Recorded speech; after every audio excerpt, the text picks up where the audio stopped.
The Canadian Rockies, with their crowning jewels of Banff and Lake Louise, form one of the most remarkable mountain playgrounds on the North American continent.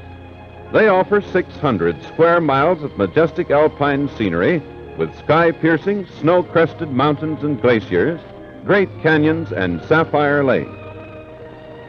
Whether the approach to Banff and Lake Louise be from the east or the west, these alpine resorts in the Canadian Rockies come as a climax to scenery which is a succession of thrills.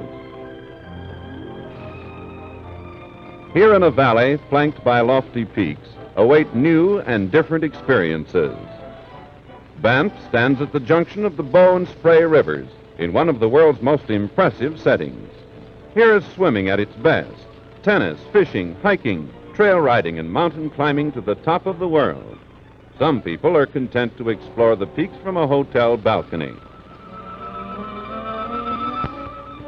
Crisp mountain air and warm sulfur spring water outside and cool water in warm surroundings inside provide swimming to satisfy everybody. Golf at Banff is played on an unique course more than a mile above sea level, surrounded by snow-capped peaks and fragrant spruce forests.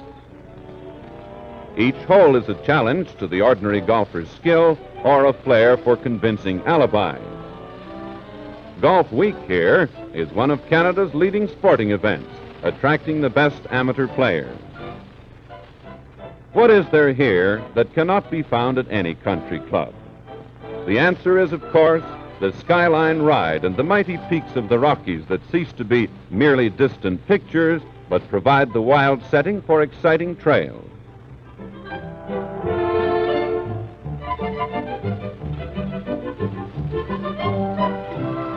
Banff is the starting point for the riders who find new adventures on every trip, far into the woodlands that pack the slopes. They may canter here, but there'll be many a pass that will slow up even these sure-footed ponies.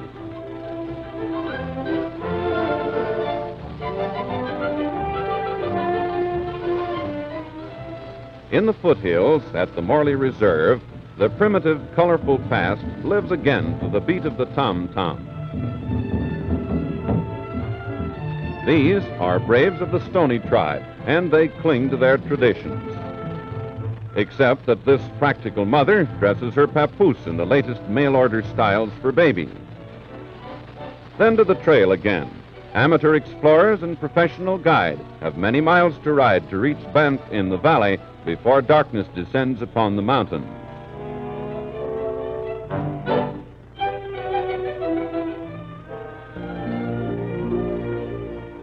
Lake Louise, probably the loveliest gem of scenery in the world, is 40 miles nearer the Great Divide and 1,000 feet higher than Banff. The lake and its many quiet bays and lagoons reaching far into the silent valley tempts the lovers of wildlife who can paddle a canoe into waters otherwise inequal.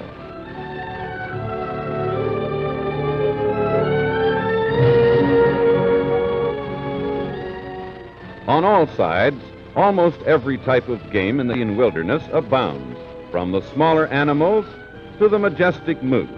He's just beginning to grow his horns, and he's less than majestic without them, but he's young. Then, of course, there's fishing, and due to sensible regulation by the Canadian government, these lakes and their tributaries are full of game fish, from the rainbow and cutthroat trout to the huge lake trout that may weigh as much as 50 pounds. There's a strike, and now a battle against light tackle and the skill of both the angler and the guide with the landing net. Give that fish an instant with slack line and he'll get away, or let him run under the canoe and he'll chafe the line in half on the keel of the boat. The man with the net has to be an expert, but that's the time.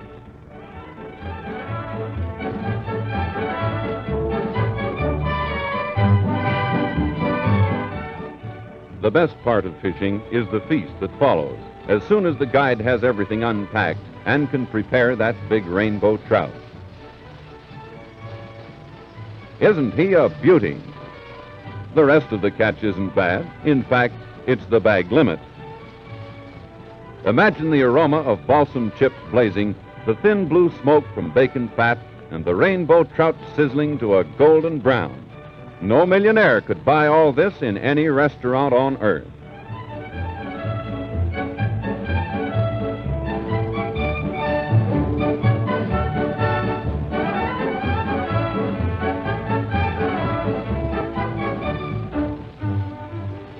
When winter comes, the most popular of all winter sports brings almost as many visitors to these snowy heights as the attractions of the summer months. Here are glittering ice fields of glaciers against a sky of intense blue. On all sides is a panorama of white-mantled slopes standing out in bold relief. The tree-shaded trails of summer now are impassable. No man on horse or afoot could penetrate this wilderness now. But there are sporting ski runs over miles of country for which the cautious amateurs will engage a Swiss guide. He'll show them the shortest and easiest way up.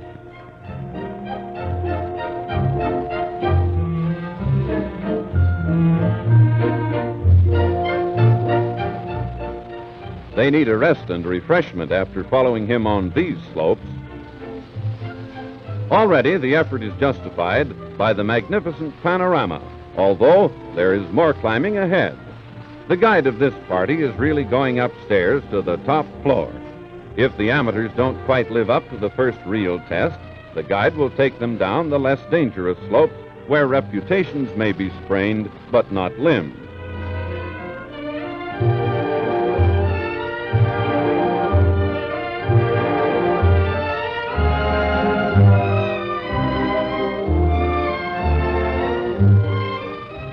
The top, 10 miles to the valley, 20 minutes for the expert, but that means daring jumps into the blue and literally flying.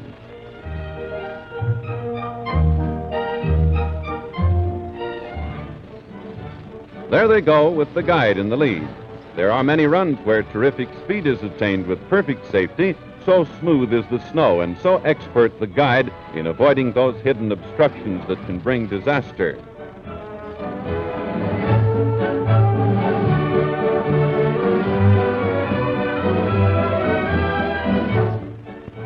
There's a good chance for a jump, but no, the guide has his group pretty well sized up.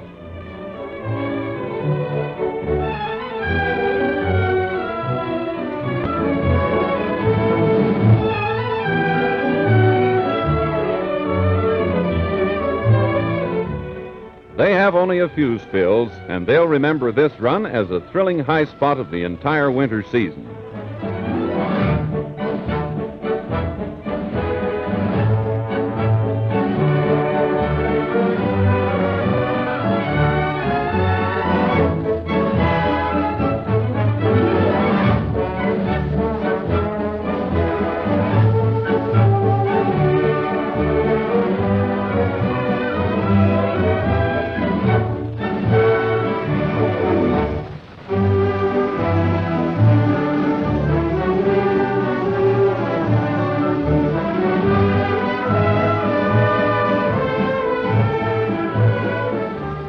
Finally, the hotel beckons with its inviting warmth and food for ravenous outdoor people.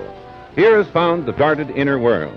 The entire region in the heart of the Canadian Rockies is, in truth, the St. Moritz of North America, surrounding Banff and Lake Louise the Beautiful.